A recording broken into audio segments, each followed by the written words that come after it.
नौकरी पेशा वाले लोग बस इतना जानते हैं कि उनकी सैलरी से पीएफ कटता है। बहुत सारे लोग ये भी नहीं जानते हैं कि एक हिस्सा पेंशन योगदान में भी जाता है। यानी 58 साल की उम्र के बाद आपको आजीवन पेंशन देने की सरकार की गारंटी है। हालांकि ये पेंशन कर्मचारी के सैलरी से ही कटे पैसों से दी जाती है। इसे देने का भी एक फार्मूला है। रुपया पैसा की इस सीरीज में हम आपको ईपीएफओ से जुड़ी पूरी बात बताने जा रहे हैं, जो आपके बड़े काम की है। इस सीरीज में हम सैलरी से पीएफ कटने की गणित, सैलरी से पेंशन का अंशदान और फिर पेंशन मिलने तक का पूरा कैलकुलेशन बताने जा रहे हैं। ज्ञानेंद्र पिछले कई सालों से एक निजी कंपनी में नौकरी कर रहे हैं। इनकी उम्र 31 साल है। इनकी बेसिक सैलरी 30,000 रुपए है।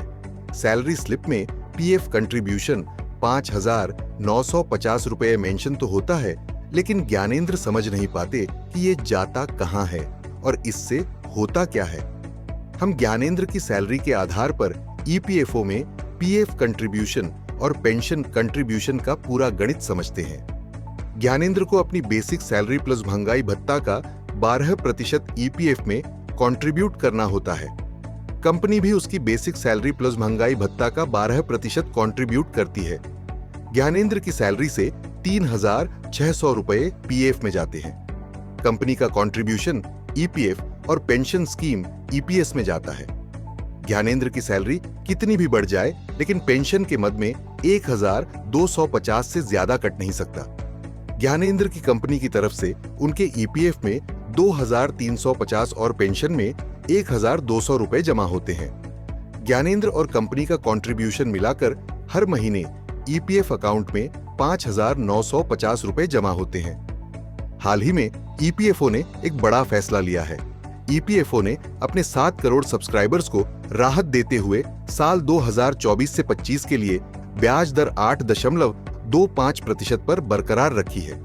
इससे पहले फरवरी 2024 में ईपीएफओ ने ब्याज दर को 8.15% से बढ़ाकर 8.25% किया था।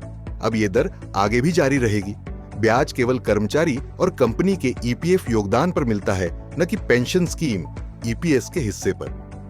कर्मचारी भविष्य निधि संगठन ईपीएफओ भारत सरकार के श्रम और रोजगार मंत्रालय के अधीन एक प्रमुख संगठन है, जो प्राइवेट जॉब के कर्मचारियों के लिए भविष्य निधि यानी प्रोविडेंट फंड, पेंशन और इंश्योरेंस जैसी सामाजिक सुरक्षा देता है।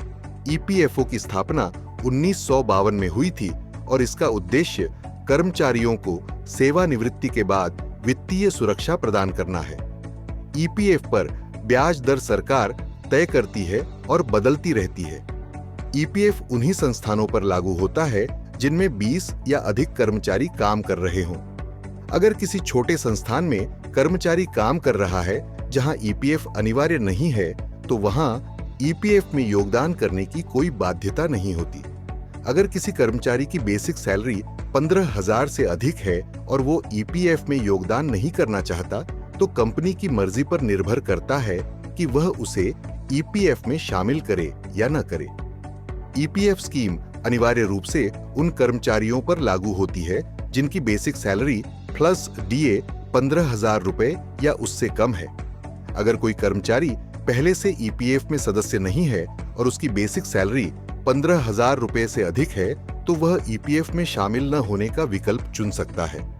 इसके लिए उसे ज्वाइनिंग के समय फॉर्म 11 भरकर कंपनी को देना होगा। ईपीएफ के तहत कटने वाले पैसे पर काफी अच्छा ब्याज मिलता है। ये रिटर्न सुरक्षित और टैक्स फ्री होता है। साल के अंत में बैलेंस में इंटरेस्ट जोड़ दिया जाता है। ज्ञानेंद्र को कितनी पेंशन मिलेगी रिटायरमेंट पर?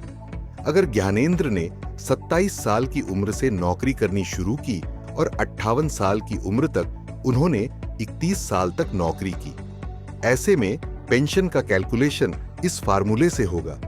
पेंशन योग्य वेतन में नौकरी के वर्ष का गुणा करके उसमें 70 का भाग देना होता है।